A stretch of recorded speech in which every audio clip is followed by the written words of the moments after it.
Hey guys, welcome back. Today we're going to check out Paul Weller's Changingman. Thank you so much David Foster for the suggestions, really great idea mate. Also massive shout out to the community for all your suggestions. I've got a massive list of songs now and I'm kind of overwhelmed with all your comments. Anyway, let's get on with the video.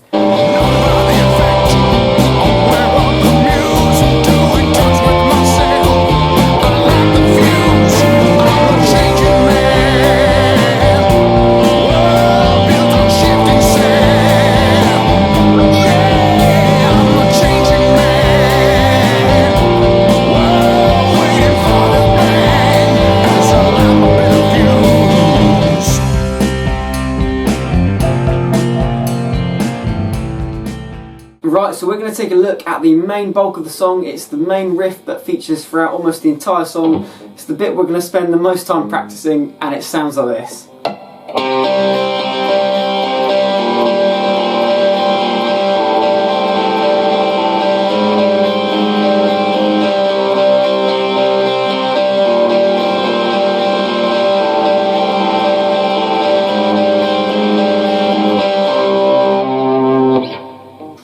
We're going to start off by playing the C shape. We're in the key of C, it's always good to know. So we're going to start by playing the 3rd fret of the A, then we're going to play the open G and the 1st fret of the B there. Just those 3 notes to start.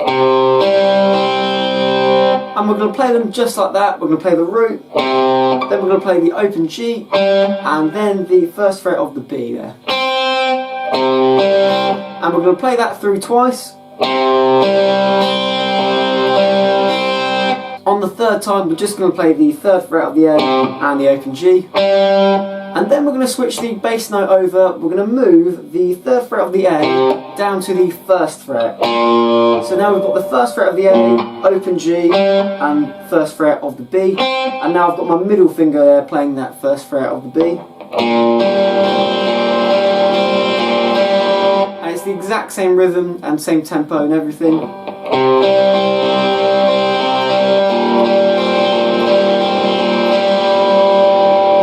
Then we're going to drop the bass note down another time. We're going to take our index finger there off of the 1st fret of the A, so now we've got an open string.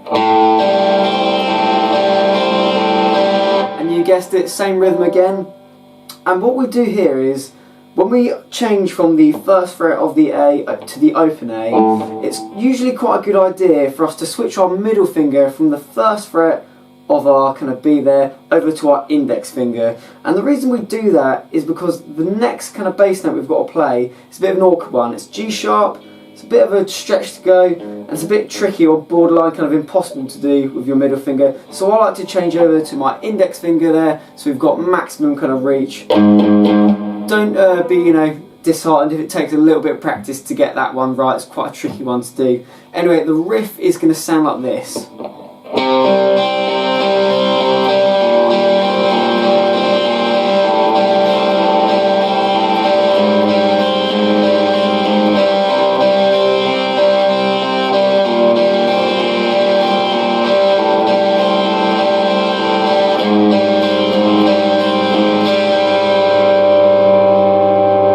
We'll be spending a lot of time practicing that one, I'm sure. I'll just show you my picking hand as well, because that's also quite a useful tool when it comes to these kind of weird string skipping exercises.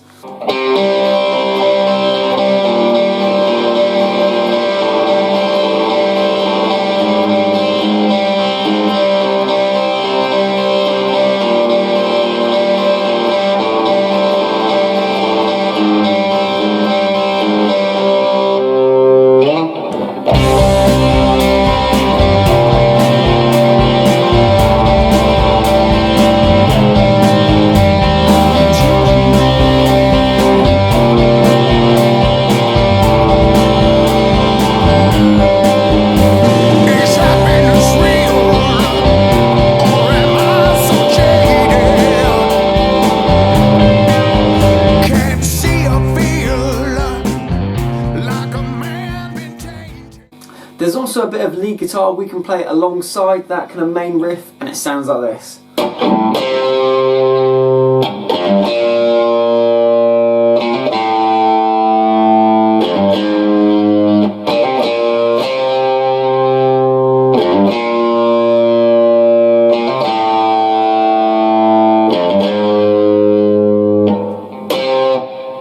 So we can start that then at the 1st and 3rd frets of our E and A strings. We're going to be playing that 3rd fret of the A, and we're going to be following and reinforcing that kind of descending bass line. Like I said, starting with that 3rd fret of the A. Then we're going to do a little riff going from the 1st fret of the E, hammering onto the 3rd, and then landing bang on cue to the B flat, letting that ring out. Then for the next one, we're going to play that B flat another time and hammer on to the 3rd fret of the A, and then open A.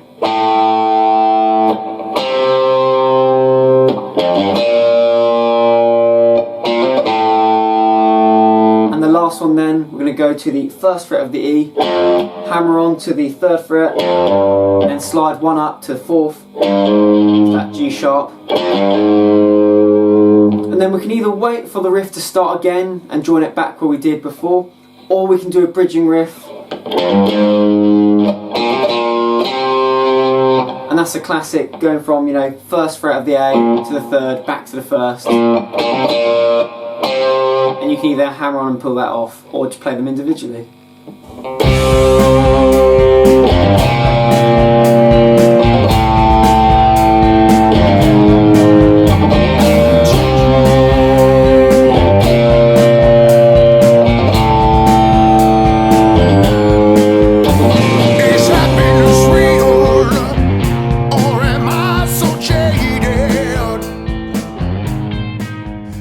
We're now going to move on to the pre-chorus guitar, and we've got a nice little chord sequence to play through. It really opens the song up. We're going to start with that C major, then we're going to go all the way up to an E flat major, or kind of, you could do it as power chord as well. Then we're going to move up 2 frets to an F. Then we're going to go over to our E string bar chord at the 4th fret for our G sharp. Then up 2 frets to our B flat, and then back to our riff. It sounds like this.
We can also back up that pre-chorus guitar with a little bit of lead playing, and that happens in a few different ways potentially, and I'll just show you a few ideas.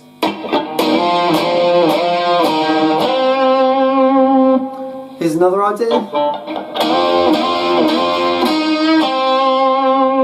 And another idea.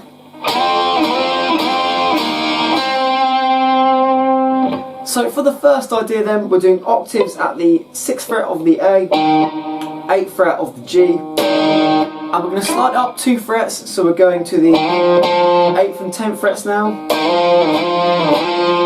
Do it 3 times. On the 4th, we're going to bend the notes so they go out of tune just a little bit before we resolve it by using our ring finger to slide into the 10th fret of the D. You have to be quite quick at that. The second way I showed there was kind of fourths, and we're going to be at the 8th fret of the D and G, sliding up to the 10th fret.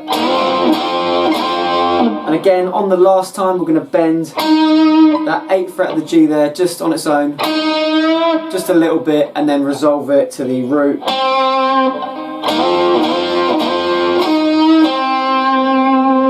And the third and final way I showed you was again fourths, but a bit higher up. So we've got our index finger at the 3rd fret of the G, and middle finger there on the 4th of the B, sliding it up 2 frets again, And on the last time, bending it a bit out of tune, and then ring finger coming over to resolve on the 5th fret of the G, which is obviously another C note and another root note for us. There's just some ideas for you.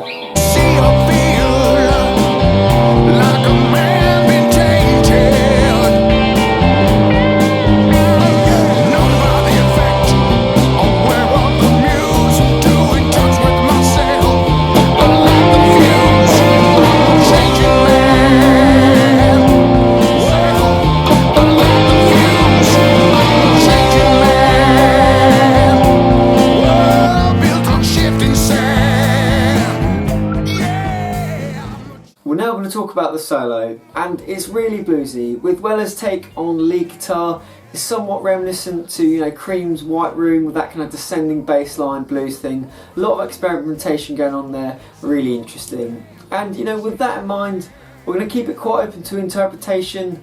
Really, it's going to be grounded around in, you know, C, pentatonic pattern 1. It's a great opportunity to practice that, practice your licks. I've done my version of it using a lot of the ideas that Weller would have used and some of his licks, you know, in the style of kind of him. So I hope you can take what you can from this.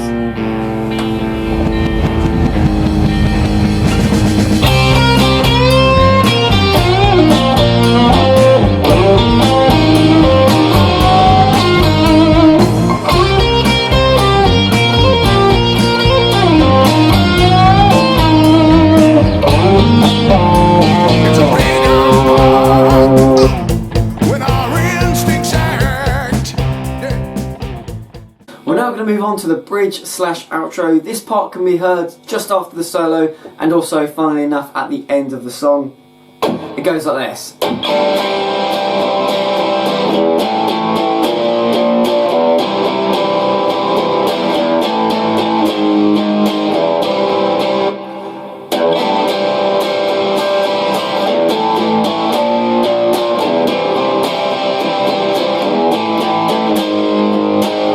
That's as simple as it gets. We're going from C over to our A, and we're going to play that and then go 1 fret up, and then same thing again, C,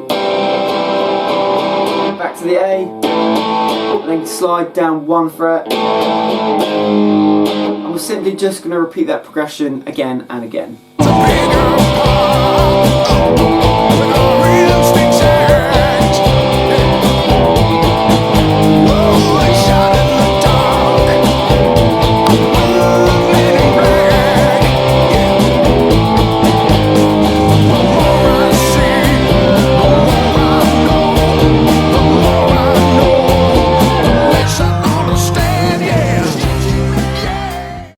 Okay, so that's been my lesson on Paul Weller's Changingman. I really hope you've enjoyed it, guys. Thank you so much. As always, comment in the comment section below. If you want to stay tuned with what I'm up to, you know, maybe subscribe or don't. I'm going to leave you with the backing track now. I'll see you on the next video.